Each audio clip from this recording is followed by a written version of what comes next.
Grantley Adams International Airport is in the running to be named the leading airport and the Bridgetown Port the leading cruise port. The Barbados Tourism Marketing Incorporated is coming up against tourism boards in Anguilla, Aruba, and several others to be judged the leading tourist board.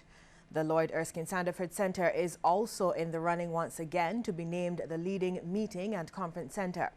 Now, Sandals Barbados and Sandy Lane are in the running for the leading luxury resort award, while the West Coast property is up for leading beach resort as well.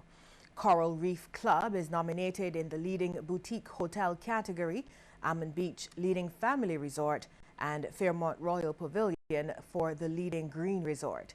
Winners will be announced on September 17th and honored at the Caribbean and North America Gala ceremony at the Sandals Ochi Beach Resort in Jamaica. The University of the West Indies is setting up a task force to look at the increasing poverty in the region. Vice-Chancellor Professor Sir Hilary Beckles says it's one of the issues which needs to be tackled as countries look at their overall growth strategy. We are very concerned about the relationship between the search for economic growth and the simultaneous expansion of poverty in this region.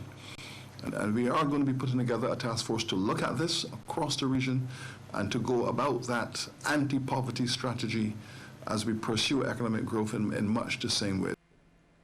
Barbados is listed in a new report as being among the top generators of municipal solid waste.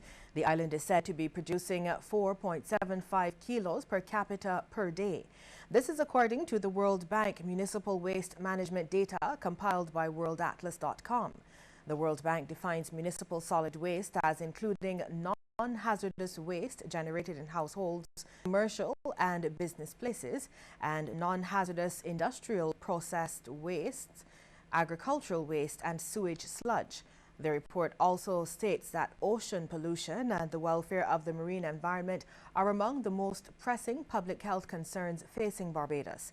It notes that in recent years, government officials have investigated ways in which to convert Barbadian trash into energy.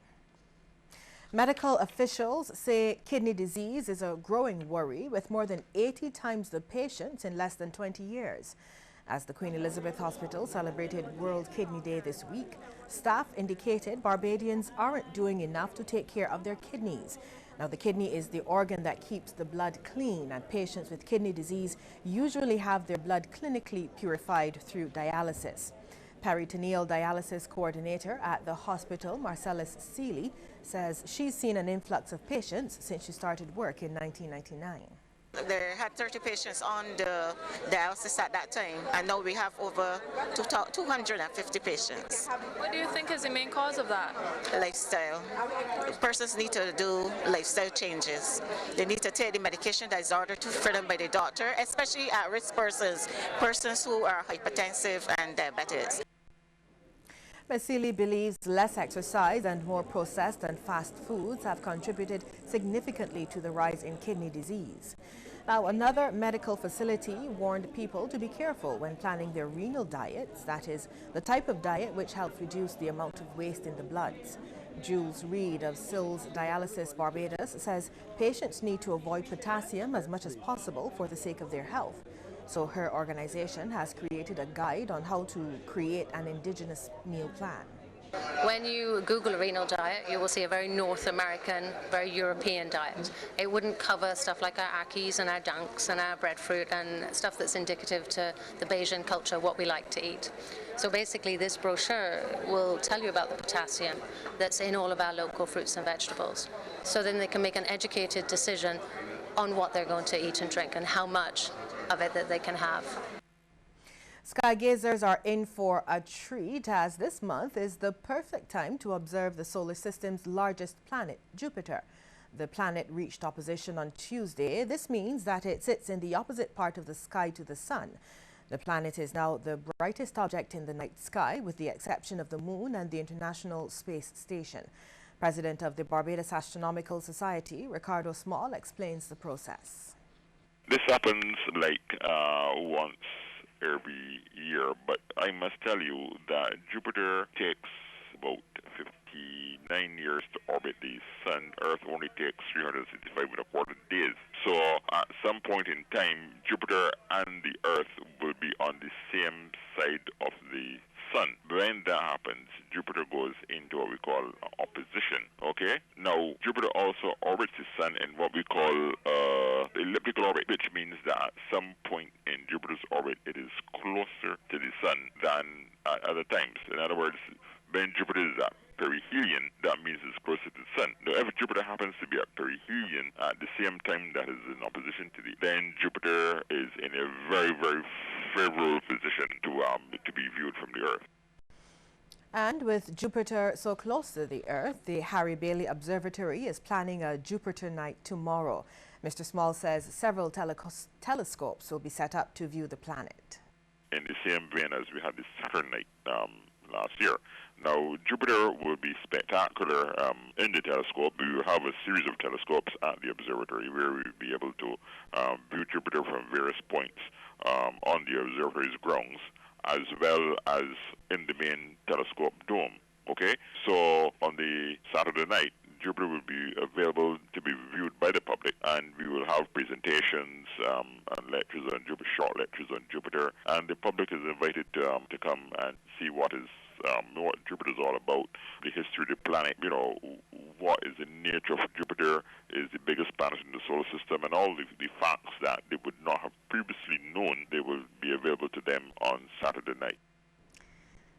Well, this year's Multinational Women's Fair will come off on April 9th at the Four Square Rum Distillery. The focus for this year will be the youth. Be the Change Barbados is one of the influential organizations involved in the fair. Co-founder Sharon Lady Carmichael says the youth are the future. In our entertainment, which some people might speak about later, in our entrepreneurial section, in our agriculture, food, we're trying to bring young people to the forefront and have them showcase what they can do, but also young people from disadvantaged neighborhoods or young people who are at risk. We want our funds to be dedicated to them this time. Permanent Secretary in the Ministry of Culture, Ruth Blackman, commended the organizers of the fair for putting young people at the forefront. We have young people who are very enterprising. And yes, Youth Entrepreneurship Scheme happens to be part of our Youth Trust.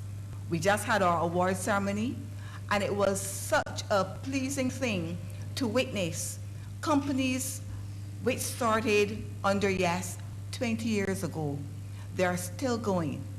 And I think when we did our statistics, over the last 20 years, we had a lot of those young entrepreneurs who are still going, earning something like $16 million in revenue for our country.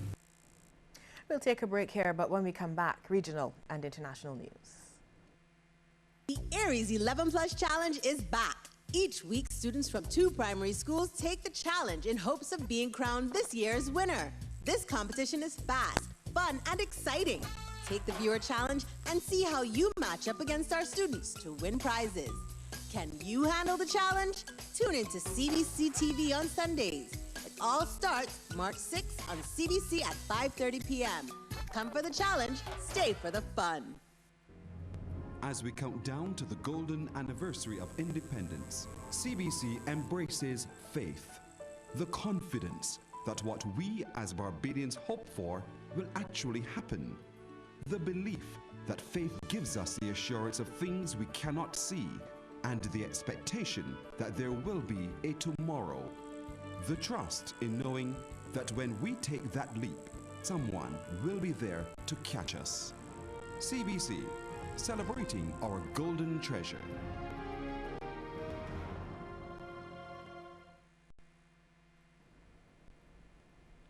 The late Montserratian calypsonian Alphonsus Cassel, better known as Arrow, will head the list of people who will be awarded at the 3rd Annual National Honors and Awards Ceremony. Cassel will be bestowed with the Order of National Hero for his outstanding contribution to culture in the field of calypso, and especially his unparalleled international achievement in the genre of soca. His song, Hot, Hot, Hot, has been sung in many languages worldwide. The National Honors and Awards were created to foster patriotism and national pride in Montserrat. Amerindians in Guyana who turned in their illegal guns under an amnesty program are getting them back. The weapons are used to help fend off attacks by wild animals and hunt for food in remote regions of the country. The government says it took the decision following complaints that jaguars, wild hogs and other animals were destroying farms and killing domestic animals. Amerindians had turned in their guns last year under the impression that they would be awarded licenses to carry the weapons. A spokeswoman for the Amerindian People's Association says having guns is a survival issue. Over in the Dominican Republic, a police corporal has killed his ex-girlfriend and 2 other women. He also shot and wounded a 2-year-old boy. Police say the 32-year-old corporal used his service weapon to commit the triple murder.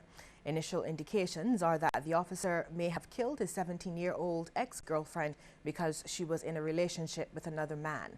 The wounded toddler remains hospitalized. Internationally now, it was policy over personal insults in the latest Republican debate. Frontrunner Donald Trump started off the night calling for unity. This is the final debate before Tuesday's winner-take-all elections in Florida and Ohio and delegate-rich contests in Illinois, North Carolina, and Missouri.